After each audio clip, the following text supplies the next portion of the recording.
હવે રાજકુમાર છે એ કન્વર રાજાના રાજમાં સૈન્યમાં ભરતી થઈ ગયો. પછી તો એક પછી એક રાજ જીતવા માંડ્યો અને એને સેનાપતિ બનાવ્યો. સેનાપતિ બનાવ્યો પછી તો રાજમાં માન હોય. એ એક રાજ્ય વર્ષોથી લડાઈ કરતા કન્વર રાજા પણ જીતાતું નહોતું.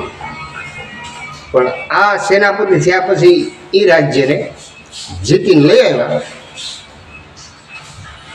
એટલે રાજા ખુશ થયા ને બોલ્યા કે માગ આજ તને માગે આપું એમ.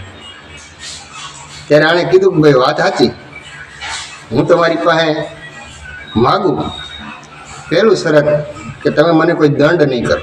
જો દેવાય તો દેવાનું, નકર કોઈ મને દંડ નહીં કરો. અરે રાજા કહે ભલામણા તને દેવાનું છે, દંડ ક્યાં દેવાનું છે? તમે ખુશ છો, માગી લે, તો જે કંઈ આપી. તો કે હજી એકવાર કહો કે તમે મને દંડ નહીં દો. એ કે નહીં, જા તું તારે જે માગવું હોય માગ. ત્યારે આ રાજકુમારે કીધું કે મારે કાંઈ જોતું નથી, પણ તમે એક પ્રશ્નનો જવાબ આપો કે ગુલે કન્વર સાથે શું કર્યું? અને રાજા ખારા ધૂધવા જેવા થયા, તલવાર મ્યાનમાંથી કાઢી. આ તો તને મેં વચન આપ્યું છે, બાકી ધડથી મસ્તક તારું હું અલગ કરી નાખત. કે મેં તમને કીધું હતું ને કે તમે મને દંડ નહીં આપો. હવે તમે મને કહો કે તમે તમારું વચને ઊભા રહેતા હોય તો મને આ જવાબ આપો. એટલે રાજા ખારા ધૂધવા જેવા છે. તને ખબર છે કે રાજમાં પ્રતિબંધ છે, ગુલનું નામ લેવાનું પ્રતિબંધ છે. પણ છે હું મહારાજ? એટલે મહારાજે પૂછ્યું કે તને આ કીધું કોણે કહેવાનું, બોલવાનું? ત્યારે રાજકુમારે ચોખવટ કરી કે હું એક રાજાનો છોકરો છું. અમે 7 ભાઈઓ હતા, એમાં મારા 6 ભાઈઓના માથા કપાઈ ગયા.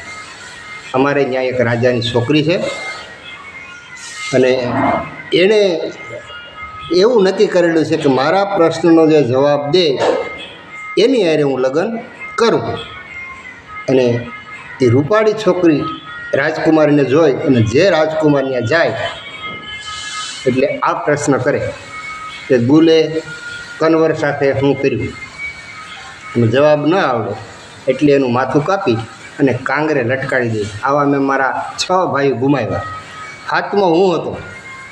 પછી મેં નક્કી કર્યું કે તમારા રાજમાં આવી પ્રશ્નનો જવાબ જાણી અને પછી અહીંયા જાઓ.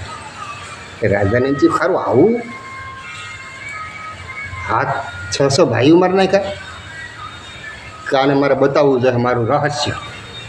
કે હા ત્યારે જાણવું છે ને કે ગુલે કન્વર સાથે શું કર્યું? તો કે હા મહારાજ કાલ. એટલે રાજા એને જે ગુલ હતી એને બતાવવા લઈ ગયા અને ગુલના ઓયડાની અંદર ગીર્યા કે તો દાંત કાઢે ને ગુલ એટલી રૂપાળી એટલી સુંદર કે દાંત કાઢે તો મોઢામાંથી ફૂલ જાય અને પાણીનો મોઢામાં તો ગળાનો ફરવો દેખાય. પણ એને હાકરે બાંધેલી. અને ગુલની સામે કૂતરો હતો, એને સોનાની હાકરે બાંધેલો, સોનાને પાટલે બેહાડેલો. એટલે રાજકુમારે પૂછ્યું મહારાજ આ કૂતરો કે તું જોયા કે? ઘડીથી કાંઈ ભોજન આવ્યું કૂતરાને ખવડાવ્યું. એનું જે વૈધ્યું એ એક ખોપરી હતી, એ ખોપરીની અંદર નાખ્યું. ખરી હતી, ખોપરીમાં નાખે અને વાંથી કાઢી નાખે. એ કાઢી અને જ્યારે ખોપરીમાંથી કાઢતા હોય ને ત્યારે ગુલ દાંત કાઢે ખડખડાટ. ત્યાં ખોપરીમાંથી જે અન્ન છે જે જમવાનું છે એ ખોપરીના મોઢામાં ને ગળા કાઢે તો દાંત કાઢે. કે મહારાજ આ કે કૂતરા છે ને એને વફાદારી કરેલી છે અને જે આ ખો છે ને એ આ ગુલના છે એને ધડથી મસ્તક મેં અલગ કરી નાખી. અને આ ગુલ છે ને એ બેવફા નીકળી. એટલે ખોપરીમાંથી જે અનાજ નીકળી પછી ગુલને દે એ નહોતી જાય. પણ જ્યારે આહુડા પડતા હોય ને એમ લાગે કે મોતી જરે, અને રૂપની કોઈ સીમા નહીં. તો મહારાજ આવું તો શું બન્યું? તો કે આ મારી માનીતી રાણી હતી ગુલ, અત્યંત. પણ ગુલે એવું કર્યું કે એ રોજ સાંજે ઘોડા ઉપર સવાર થઈ, કાળા કપડાં પહેરી અને નીકળી જતી. એમાં મને અને રાજમાં શંકા પડી એટલે એની પાછળ પાછળ હું ગયો. ત્યારે એક સુમસાન જંગલની અંદર એક વ્યક્તિ રહેતો અને એને આ પ્રેમ કરતો. ત્યારે હું જોઈ ગયો અને મેં તલવાર કાઢી અને એની હારે ઝઘડો થયો. અને પછી જે એનો પ્રેમી હતો એને મેં મારી નાખ્યો. પણ એના ભેગો એક વ્યક્તિ હતો, એનો ભાઈ, એ ભાગી ગયો. તો એ આ તારા રાજમાં આવી છે અને એને અને આ જે રાજાની કુંવરી છે એને આ વાત કરી છે. એટલા માટે આ તમારા બધાને માથા કપાય છે. તું ત્યાં જઈને એને મારી નાખજે. અને જ્યારે એ કહે હું અહીંયા બાંધવા આવ્યો તે સમયે મારો કૂતરો છે ને, આ કૂતરો, એ કૂતરાએ મને મદદ કરી અને મને મરતા બચાવ્યો કૂતરાએ. નકર આ ગુલ અને એનો પ્રેમી બેથી મને મારી નાખત.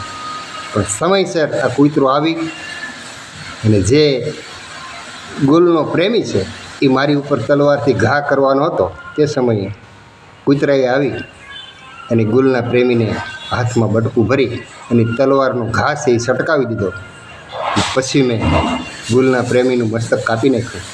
એટલે કૂતરાએ વફાદારી કરી અને ગુલો, એટલે તેનો જવાબ એ છે, કોઈ ન્યાય એમ કહે કે ગુલે કનવર સાથે શું કર્યું? તો કે ગુલે કનવર સાથે બેવફા કરી અને કૂતરાએ વફાદારી કરી. આનો જવાબ છે. રાજકુમારી જવાબ લઈ અને એના રાજ જવા નીકળે છે.